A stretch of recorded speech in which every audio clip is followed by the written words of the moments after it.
LinkedIn presents. I'm Rufus Griscom, and this is The Next Big Idea. Today, Raj Shah, the former head of USAID, makes the case for foreign aid.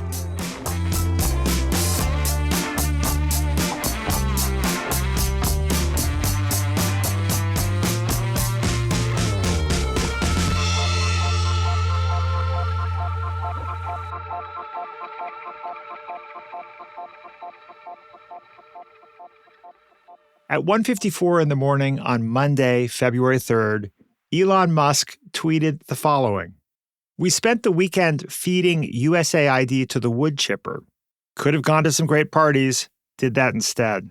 Breaking overnight, workers at the U.S. Agency for International Development, USAID, in Washington were told to stay home this morning. The main office closed. They received an email shortly after midnight telling them, don't come in. This is the latest development on the future of USAID after both President Trump and, maybe more importantly, Elon Musk said it needed to be shut down. USAID is the world's largest provider of humanitarian aid. It has a staff of 14,000 and a $40 billion annual budget. It was founded more than 60 years ago with the belief that if you make life better for people around the world, you'll make it safer for Americans at home. Supporters of USAID say it has largely fulfilled that mission. Last year, I spoke with Raj Shah. He led the agency from 2010 to 2015. He justified the agency's existence like this. We're spending less than 1% of our federal budget. For that, we have largely tamped down an AIDS crisis that was killing tens of millions of people. We've saved 16, 20 million children through vaccination efforts. We beat back an Ebola crisis that was supposed to have hundreds of thousands of cases in the United States and only had 2 because we took the fight to West Africa and succeeded in a difficult and highly contentious environment. And we have always been, especially since World War II, the world's unquestioned humanitarian leader, mostly preventing humanitarian catastrophes that prevent instances of political instability or migration that then require our troops to go in. But the world's richest man doesn't see it that way. As we dug into USAID, it became apparent that what we have here is not an apple with a worm in it, but we have actually just a bowl of worms. There is no apple. And when there is no apple, you've just got to basically get rid of the whole thing.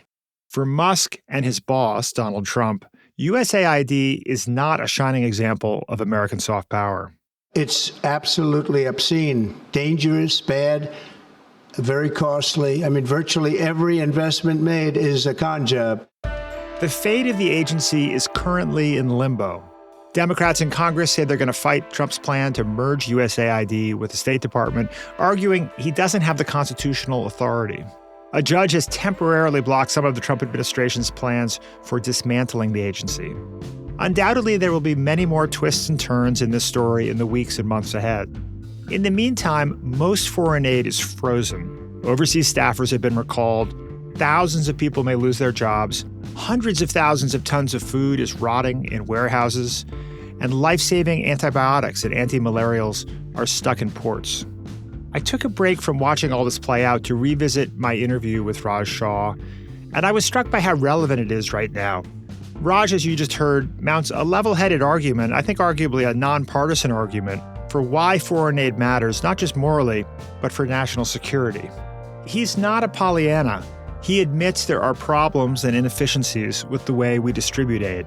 He acknowledges that foreign investment is not some sort of panacea that will solve all the world's problems, but it may be, dollar for dollar, among the most effective ways we have to make the world a safer place.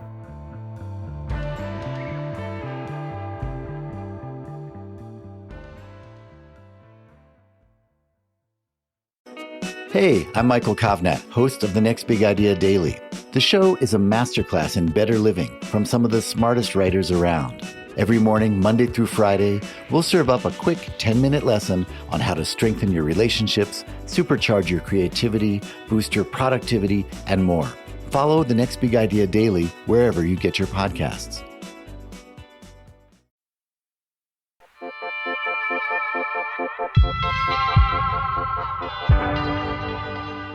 Raj Shah, welcome to The Next Big Idea.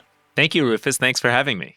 For starters, Raj, I want to say that I found your new book, Big Bets: How Large-Scale Change Really Happens, to be a multi-front assault of hope in a time when so many of us are feeling low on hope, and hope based on data and experience, not blind hope. So I found it really inspiring, and I'm looking forward to stress testing that hope in this conversation and hopefully sharing it with our listeners. Awesome. We need more credible hope and optimism in our lives, so thank you. Exactly right. Let's start with your story. You've had a hell of a ride in your first 50 years on the planet. Could you share a little bit about your journey, maybe starting with just your upbringing, your early dreams, and how you ended up on a path to, today running the Rockefeller Foundation? Sure. Well, I'm a son of immigrant parents. My parents both came here from India in the late 60s, early 70s in a wave of immigration. They came with educational scholarships for graduate school. My dad's an engineer. My mom is an early childhood educator. But they didn't have any resources. And in fact, when they came, my grandfather actually emptied out his retirement account to buy my dad a one-way ticket to America because he thought they just had this faith in this country that if you worked hard, played by the rules, your kids would have lots of chances. So that's sort of my story. I grew up in a tight-knit Indian American community outside of Detroit. It was interesting as a child in that small community. If you were pretty good at school, you were basically expected to be an engineer or a doctor. I toyed with both, ended up becoming a doctor. But somewhere along the way, I just had this bug to kind of do something in public service and social impact. But I had no idea how to pivot from being, in medical school to active in politics and public service until I actually took the leap and tried. So that's a perfect segue to your tenure at the Gates Foundation. So you become a doctor, but you decide you want to go into the public service. You volunteer for the Gore campaign, and then you find yourself at the Gates Foundation when it was just getting started. What was that experience like, and what did you learn from the culture there? What I learned working with them was really what a big bet is. They were willing to put a lot of money into large-scale projects to create change, but they were not willing to settle for doing good is good enough. They had read an article about 600,000 kids dying from a disease called rotavirus. In that same article, they learned that Merck was going to roll out a rotavirus vaccine in America where kids don't die. And where kids were dying, they would never get access to the vaccine. And they just said, this is wrong. We should take all vaccines that can save children's lives from easily preventable diseases and make sure the kids at the greatest risk have access to all of the same vaccines. And so what I learned from them was that, you can be bold in your aspiration to make large-scale change happen. And there's actually a methodology to that boldness that can make it real over time.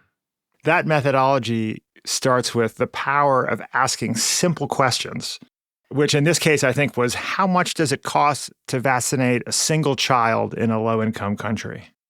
Yeah, that's exactly right. Bill would pull all of us into this conference room at the top of the building, and we'd sit there and try to answer these questions. But he had very simple questions. They were, the goal is to vaccinate every child on the planet. There are 104 million children born every year at that time. That was a global birth cohort.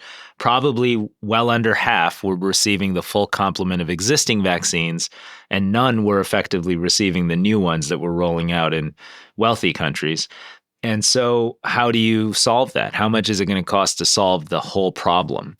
And that starts with knowing how much does it cost to vaccinate a single child, multiply that by 104 million. That's your total annual cost. And then how do you go about turning the great resources and position we had? Bill and Melinda put $750 million initially into creating this vaccine project. But how do we turn that amount of money into the tens of billions that would be required to actually reach everybody?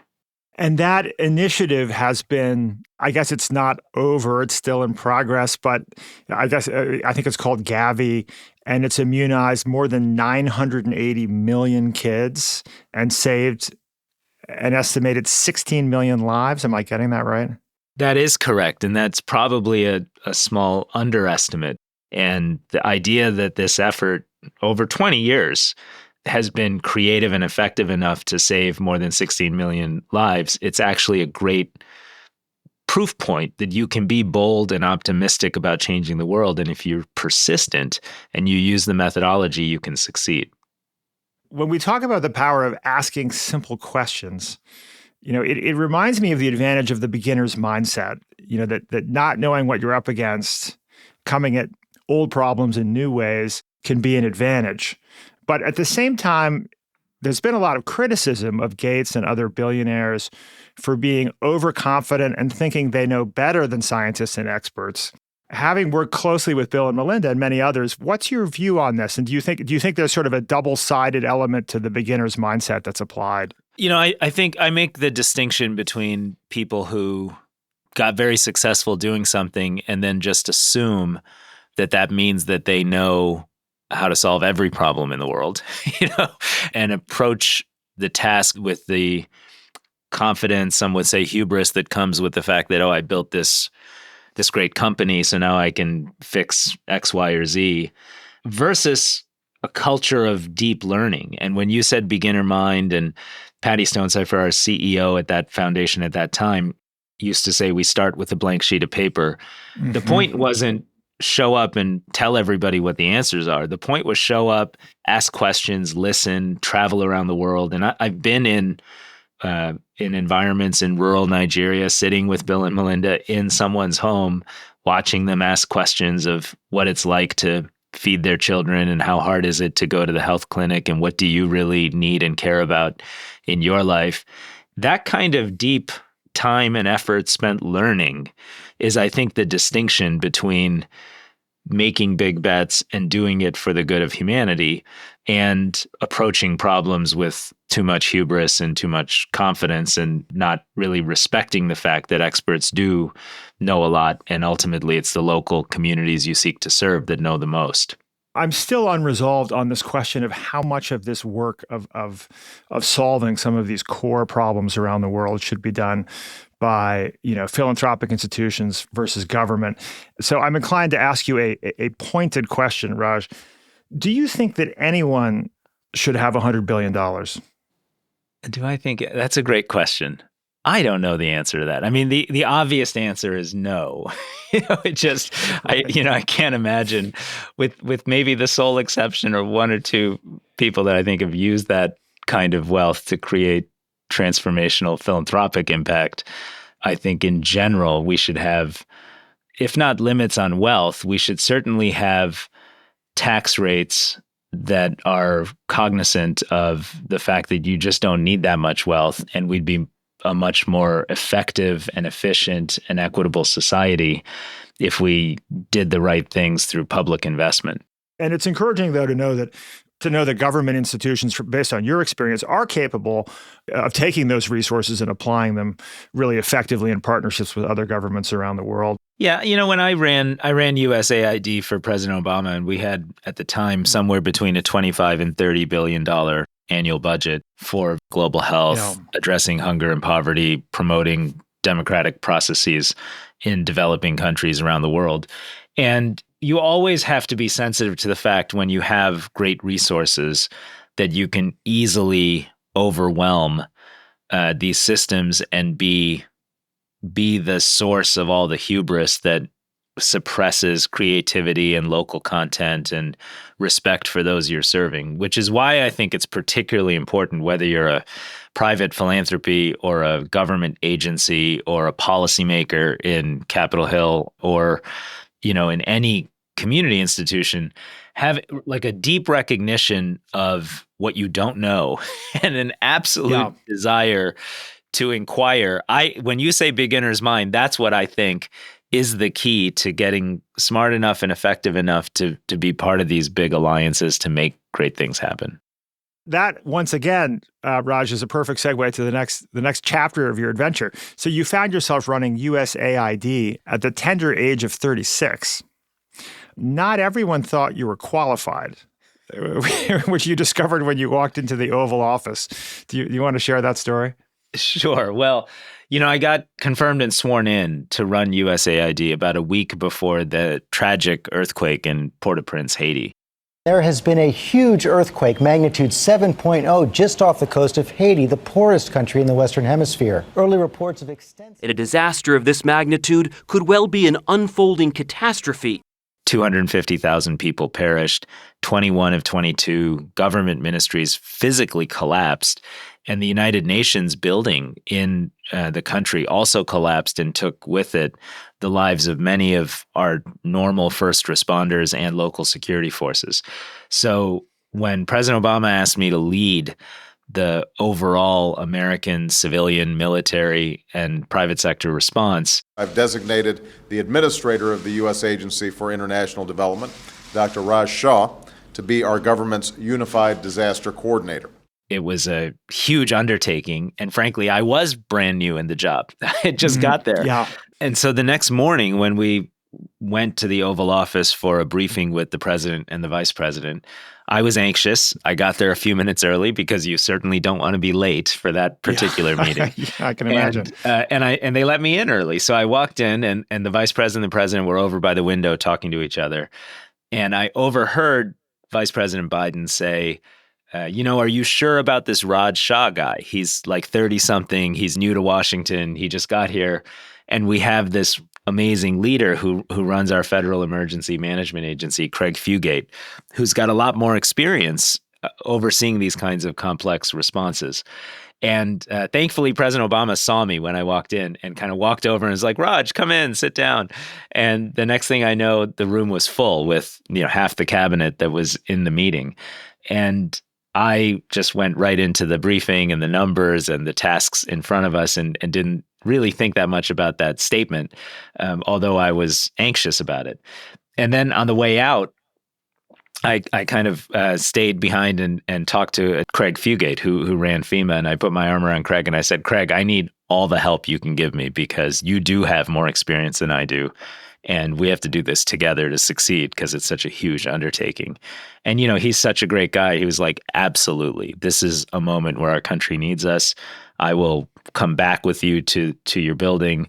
And the lesson I write about in the book from that story is called Open the Turnstiles, because when we got back to our building, the USAID folks could get in, but the folks from the military services and Craig and the FEMA team could not. They had to stand in line, and we together convinced our security team to just open the gates and let people in and out for a few weeks while we were trying to organize ourselves and have an inclusive all-of-government approach to the response. And once we created that culture of one team, I just saw the best of America's public servants, whether they were in the military or not, come together and ultimately mount an extraordinary response. We pulled more than 120 people out of the rubble through these urban search and rescue teams that literally saved their lives. We were feeding more than 3 million people.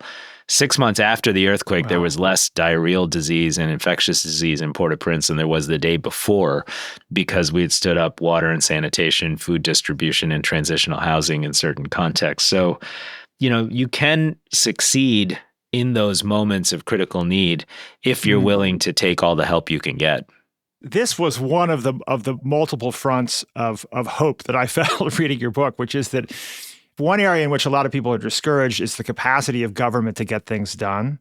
And as you say, there might have been an element of the benefit of a crisis here in allowing you to cut through red tape and rally a whole bunch of resources to move very quickly.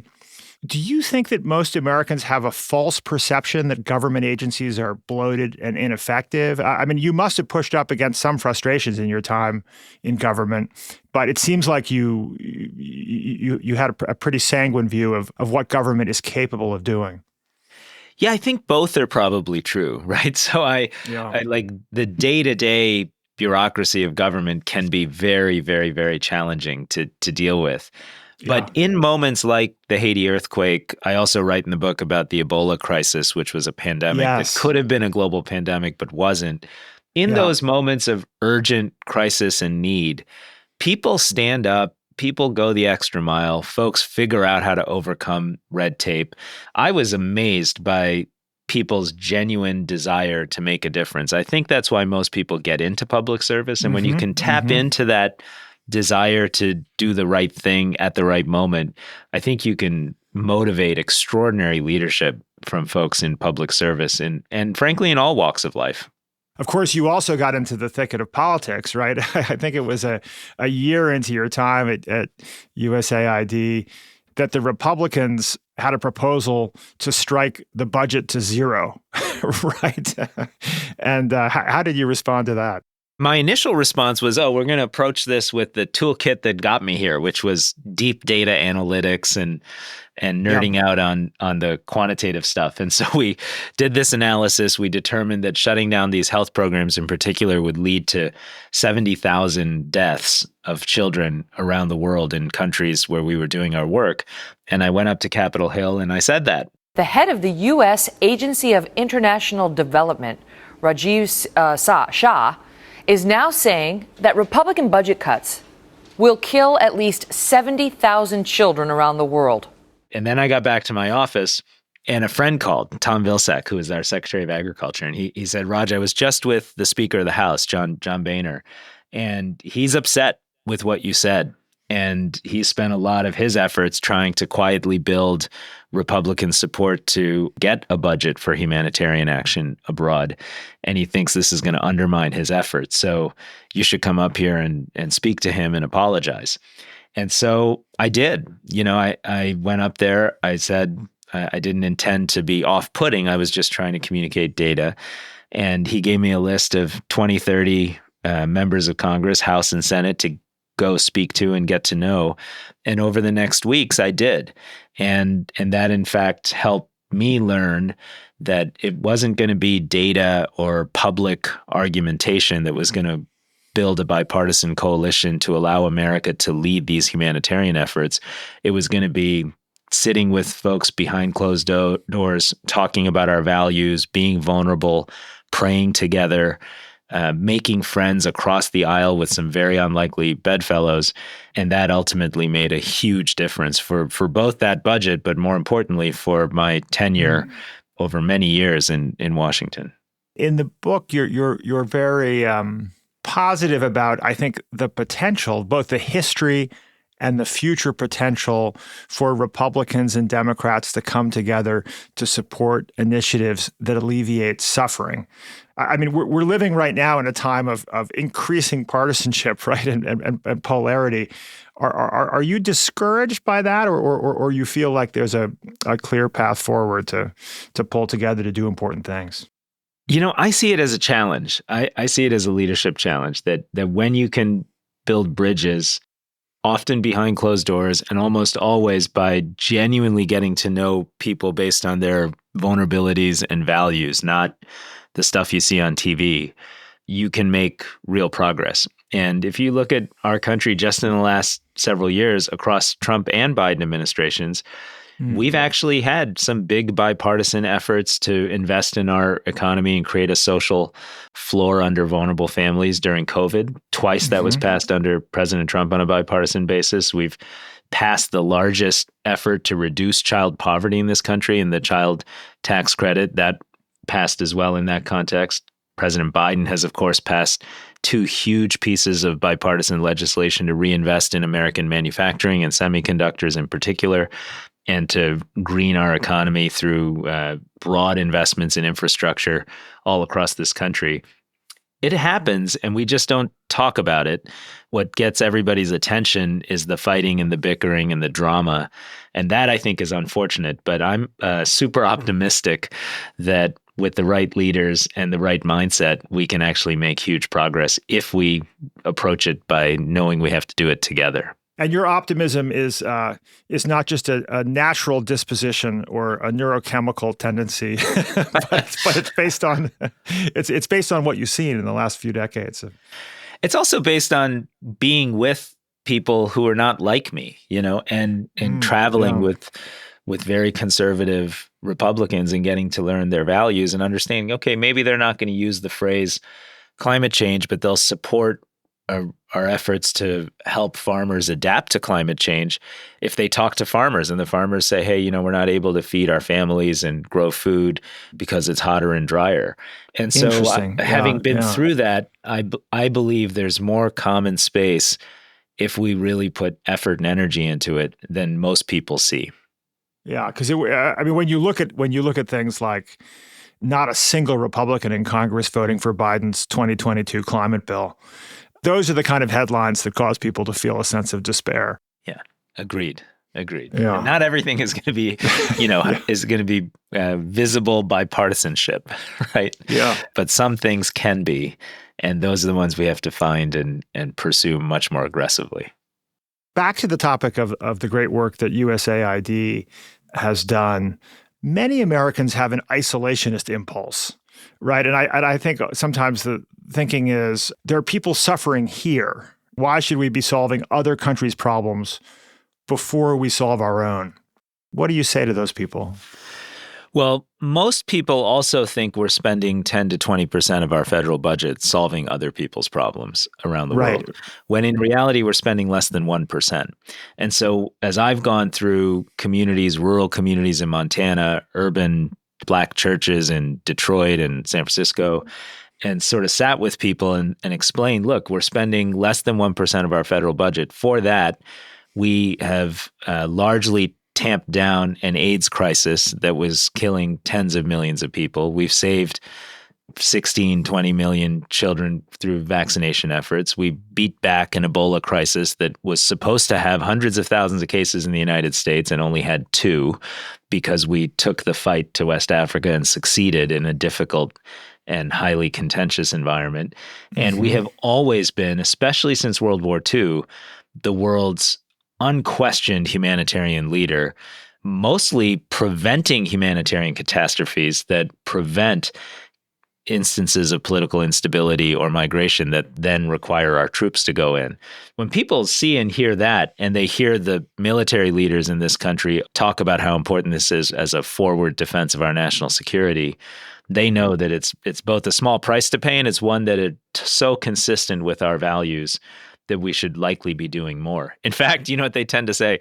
They'll say, oh, we're only doing 0.5% or 0.75% of the federal budget. We should probably be doing 3 or 4 or 5%, maybe 10%, and it's just a matter of communicating that. And it's also a matter of implementing these programs using this big bet mindset, measuring results, being honest about what's working, what's not working. When I ran USAID, I shut down more than 300 programs, which was deeply controversial, but it helped on both sides of the political spectrum, people see that we were going to take results measurement and performance seriously. And when you say they recommend increasing from shy of 1% to 2, 3, 5% or more of our federal budget for foreign aid, you're saying that military leaders have that view? Absolutely. They have absolutely said that over and over again. For 1 to 2% of the cost of the Afghan war, we were educating 8 million Afghan girls. We were protecting the rights of women. We were supporting a democratic process that gave local communities more voice. And we were ensuring that Afghan farmers had access to markets and real ability to provide for their communities. Now you're not going to win a war that way, but you certainly have no exit strategy if you don't succeed with those types of efforts. And they really are super marginal in terms of the cost structure. And, just think about the Korean Peninsula.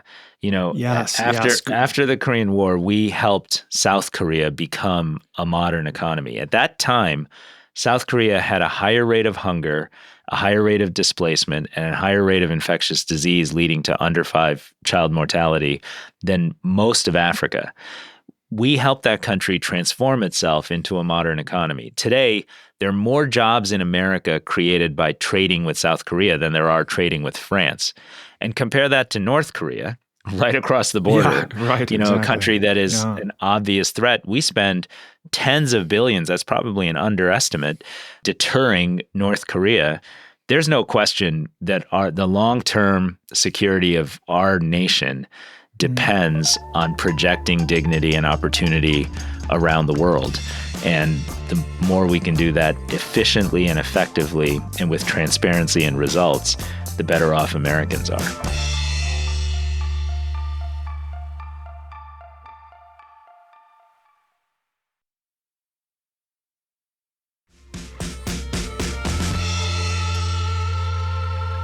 I think it could be useful to expand on your thesis with the big bet mindset and what big bets are about.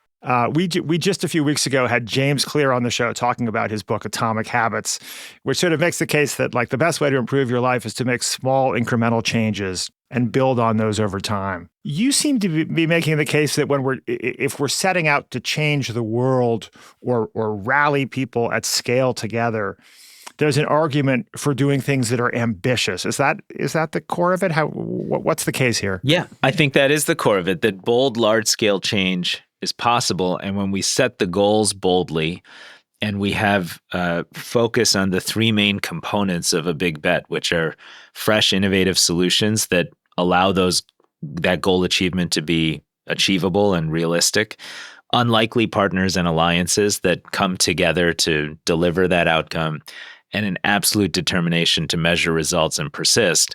I think when we do those things in the context of big bets, we can achieve great things. The interesting reality is, as we try to do that, ultimately what you're doing are a series of small incremental actions, that ladder up and add up to something transformational. So, when we ran the Ebola response in West Africa, the CDC estimated we'd have 1.4 million cases. 7 out of 10 people were dying when they contracted the virus. We didn't know how to beat back that virus technically at the time that President Obama made his big bet, which was for the first time in history deploying thousands of American troops in an effort to fight a disease.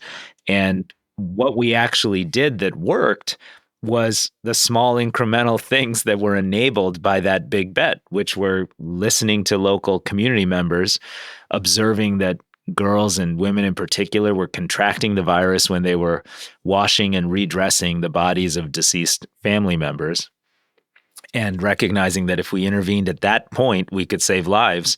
A local community came together and designed this burial team that was fully clad in protective equipment. They used WHO body bags to keep the body safe and separate from others, then perform rituals and ceremonies to honor those individuals who passed, and then remove the body safely. And that allowed for a 70% reduction in case transmission. We scaled that up across 3 countries. And instead of 1.4 million cases, we had 30,000. And instead of hundreds of thousands of cases in Europe and the United States, we had 2 with no transmission on U.S. soil. So, it was a big bet, but ultimately it's the small incremental things that you do within the context of a bold aspiration that make the difference. Do you think the U.S. is falling behind other countries when it comes to big bets? I mean, we think of like the New Deal and, huge bets we've made historically. You could go all the way back to Abraham Lincoln signing the Pacific Railway Act in 1862, like right in the middle of the Civil War, right? Because of this big bet of building a transcontinental railroad was something that could bring the nation together. But now when I think of big bets globally, I often think of things like, France turning Paris into the world's greenest city, or China carrying out these massive development projects, or Lula in Brazil working to end deforestation in the Amazon. Do you think we have a big bet mentality in the U.S. right now? I think we can nurture one. I do see, I'm at the Rockefeller Foundation. We do big bets for humanity here in the United States and around the world. And that means I get to be exposed to people who are making big bets happen all the time. And I think your examples are outstanding examples. My favorite Lincoln big bet example is he signed the Morrill Act to create America's land-grant universities to invest in agriculture and agricultural research during the Civil War as well. And to have that kind of a vision to say, okay, to be a thriving country over the long term, agriculture was the economy. We need to invest in our source of competitiveness, even as we're fighting an existential threat to our very existence. That takes real vision and real purpose. And I see leaders with real vision and real purpose all the time. And I tried to write about them in the book. I wrote about Mayor Mitch Landrieu and his efforts to take down Confederate statues in New Orleans and start a national movement about racial dialogue and justice. I can go on and on about the leadership I see that gives me hope that we can make big bets happen in this country. Yeah. Well, turning to some of your current work, trying to alleviate electricity poverty around the world. Electricity is a critical piece of solving global poverty. Could you help us understand why that's true?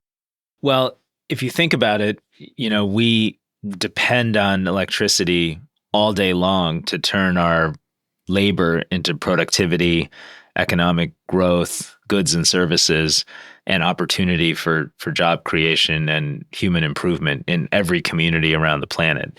And the basic way we've provided electricity to communities for 150 years has been burn fossil fuels in large plants, connect that to grid systems, and connect those grids to homes and businesses and see what happens.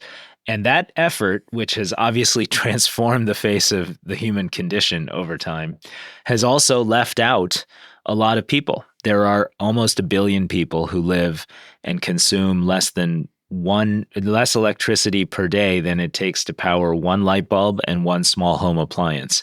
And those are the billion we call energy poor. And the truth is, big coal plants connected to grids are likely never to reach them for a variety of reasons, partly because they're not politically powerful and they're very poor. So people don't think they can pay for it. But we have found that new renewable technology, solar mini grids tied to grids that connect to people's homes and businesses, and then they can pay by smart texting. We found that those types of solutions are now working very, very effectively to help these communities join the modern global economy and have real opportunity instead of being trapped in poverty. So we made our big bet reaching 1 billion people who live in energy poverty with renewable technology. And that's creating wealth, creating jobs, and creating opportunities. My favorite example, was when I walked into a school in a village in northern Bihar, and they told me that this school used to just be boys during the day, and girls in this community were not going to school. And now that they have power 24/7, always reliable, we can light the school and use that lighting to give girls a chance to go to school in the evenings. And if we can replicate that in Eastern Congo, in parts of South Africa, and northern Nigeria, we can literally replace places that are suffering from extreme poverty and all the instability that comes with that, with places that are characterized by hope and optimism. And that's our goal. It sounds like we've made a lot of progress in the last decade, thanks to your efforts and those of many others. And there's reason for hope here. On the other hand, global warming, climate change is obviously a massive concern that has the potential to make global inequality far worse. How pessimistic versus optimistic are you on this front? What do you think are the prospects of reversing or mitigating the impacts of climate change? Well, look, we don't have a choice. We have to get this right. And just to put what you just said in stark relief, when I started working on hunger and poverty in rural South India, 25 years ago, there were probably about 14 or so % of the total global population experienced hunger, not getting 2,000 calories of nutrition a day. That came down to 6 or 7% just a couple of years ago. And now that's going up. And the estimates are we'll be back up at 14% again with a much larger global economy in 15 to 20 years because of climate change. And it will single-handedly undo decades of progress in lifting communities up and out of poverty. And it will create the kind of migration, insecurity, and conflict that will define our future if we don't get this right. Of course, there's an injustice to the fact that the wealthiest countries in the world have built massive economies with fossil fuels over the course of a century or more. And now we're reprimanding, low-income countries for doing so. On the other hand, I can see an argument that there's an opportunity to skip. I mean, not unlike with cell phones, skipping landlines and going straight to cell phones because of the technological opportunity. There could be an opportunity for many of these regions to skip the fossil fuel stage of development. I guess that's what you all have been trying to accelerate. Well, that opportunity is exactly what we're trying to accelerate, and to do it in a way that gives more equity and inclusion to these countries themselves and communities within them. So we're helping India, for example, transition and invest in building 50,000 electric buses so that municipalities there can shift from diesel buses to electric buses. That'll also help create energy storage that can be used for their grids as they work to green their economy. We're rolling out 10,000 of these rural mini grids in Nigeria, which will replace dirty diesel generators that are both more expensive, more dangerous, more complicated, crushing their economic prospects and polluting the atmosphere. So it's not just asking them to take on an additional responsibility. It's actually finding opportunities for growth and opportunities that are not being serviced by a fossil fuels-based development strategy.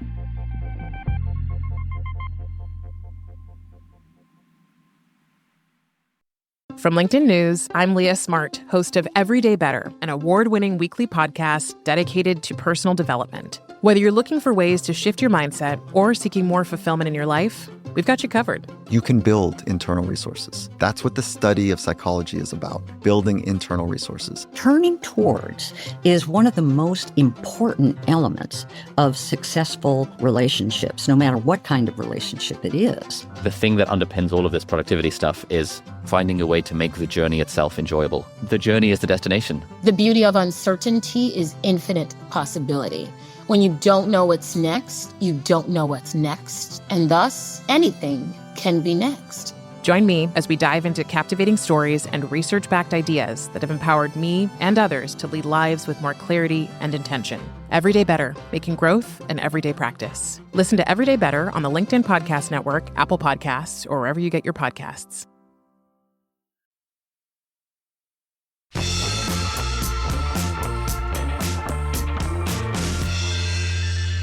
Well, Raj, coming back to your personal journey, you had a relatively brief stint in the private sector, right?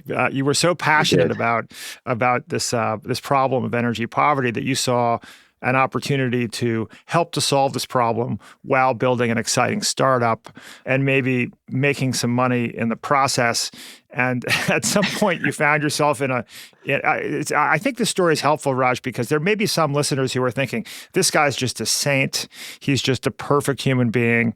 And I'm just trying to, put food on the table and help my kids with their homework.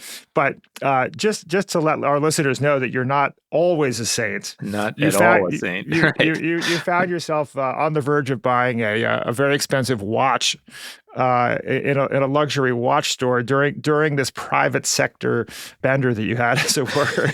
How do you think about that? How do you think about your own journey, about thinking about working in philanthropy versus private sector and your own motivations and what lights you up?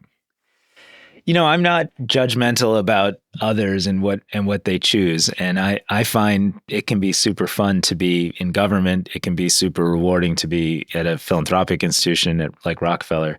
And it can be just as exciting and interesting in the private sector. So I did have a small private equity firm for a short while when I left government. And the goal was to build energy systems in emerging economies. And we were fortunate to have some extraordinary backers and supporters that were helping us make that happen. But what I did learn about myself was, if I spend a lot of time with folks who are thinking about, how to make more money, which is a legitimate thing to think about, then I start to think about that, and if I'm with people who are talking about fancy watches, then I start thinking about fancy watches. So the story I told in the book was I was, as a gift to my wife, going to get her an expensive, elegant watch from some airport in Europe. And just before making the final purchase, I called her to just make sure this was the kind she would like. And she was like, gosh, at that time, she was running a charter school for kids in Washington, D.C. who had very little resources and very tough circumstances. And all her passion was going into that.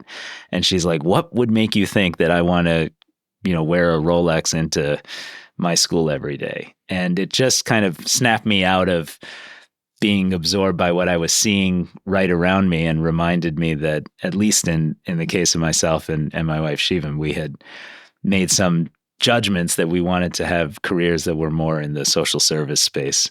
And that's just that's just who we are. So I'm by no means a saint, and I'm as prone to all the the things that everybody else is. But that was a moment when she helped snap me back into a place that was better for us. Well, it strikes me that the advice in your book, all the lessons from your book, we've talked about some of them, ask a simple question, open the turnstiles. You talk about like making it personal, a willingness to give up control and partnership with other people. So much of it, I think, is actually quite applicable to the private sector. I mean, as a serial entrepreneur, I found myself nodding my head and taking notes in quite a few places. Do you feel that way? Do you think that a lot of these learnings are applicable to all areas? I think so. I think, when you're taking risks and trying to do big, bold things and trying to do it in a responsible way and focused on data and performance and adjustments you make, the skill set is probably fairly similar, whether you're in social service or in a private company, or certainly for entrepreneurs and people with entrepreneurial instincts. So, make it personal was really about getting to know people and being vulnerable with people so you can get to know their values and their interests and their long-term aspirations. That to me is a management tool that you can use in almost any capacity to just have stronger relationships with the people with whom you work and collaborate. Keep experimenting was how I described the lesson learned from the Ebola crisis, because we didn't know what was going to work and we had to test it. But gosh, I would think in any company, you're experimenting with products and strategies and approaches, and you want to have fast data telling you whether you're succeeding or failing quickly so you can make adjustments and go forward. So I think the playbook that we've tried to outline in the book hopefully is very applicable to people who are in the private sector. Wonderful. Well, Raj, there are many studies that have documented that generous people tend to be happier. Actually, of course, Adam Grant wrote this book, Give and Take, which is all about this. Now, if this is true, you must be a very happy person because you've dedicated your life really to trying to solve problems at scale, alleviate suffering. Are you a happy person?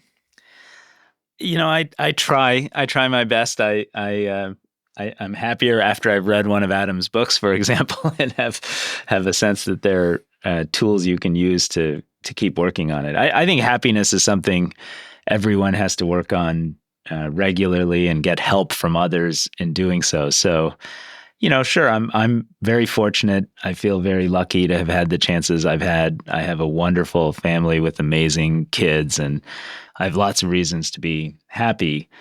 But at the same time, I probably have the same struggles anyone else does. And I think learning how to be happy takes genuine discipline and effort. And I read about it a lot, and I try to do the things that I learn about in some of those books, but I have to work at it just like anybody else.